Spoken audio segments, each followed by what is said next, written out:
Season 8 మొదలు కానుంది అని తెలియడంతోనే కంటెస్టెంట్స్ వీరే అని చెప్పుకొచ్చాడు. ఇక వారు ఎవరు అంటే YouTuber బంచిక్ Bablu, hero Raj Tarun, heroine Sonia Singh, నటి హిమ, ఫార్మింగ్ నేత్ర మాజీ భర్త వంశీ, రీతు చౌదరి, సురేఖ వాణి లేదా ఆమె కూతురు Supritha, Kiraak RP, Kumari aunty, Barrelakka, heroine Kushitha Kallapu, bullet Bhaskar, Chamak Chandra, Amrutha Pranay వచ్చే అవకాశం ఉందంట. అలాగే నీతోని డాన్స్ 2.0లో పాల్గొన్న ఒక జంట లేదా జంటలో ఒకరు రావచ్చంట.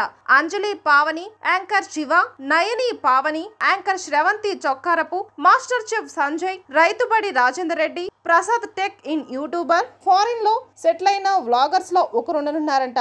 నిజం చెప్పాలి అంటే ఇందులో చాలా మంది ఇప్పటికే బిగ్ బాస్ హౌస్ కు వెళ్లి వచ్చిన వారు ఉన్నారు. నటి హేమ, నయని పావని ఉన్నారు. ఇక హీరో రాజ్ తరుణ్ ప్రస్తుతం వరుస సినిమాలతో బిజీగా ఉన్నాడు. అతను వెళ్లే అవకాశాలు లేవు. ఇక మిగతా వారి పేర్లు కొద్దిగా వినిపించేవి. మరి వీరిలో ఎవరు వెళ్తారు, ఎవరు వెళ్లరు అనేది తెలియాలి అంటే ఇంకొన్ని రోజులు ఆగాల్సిందే.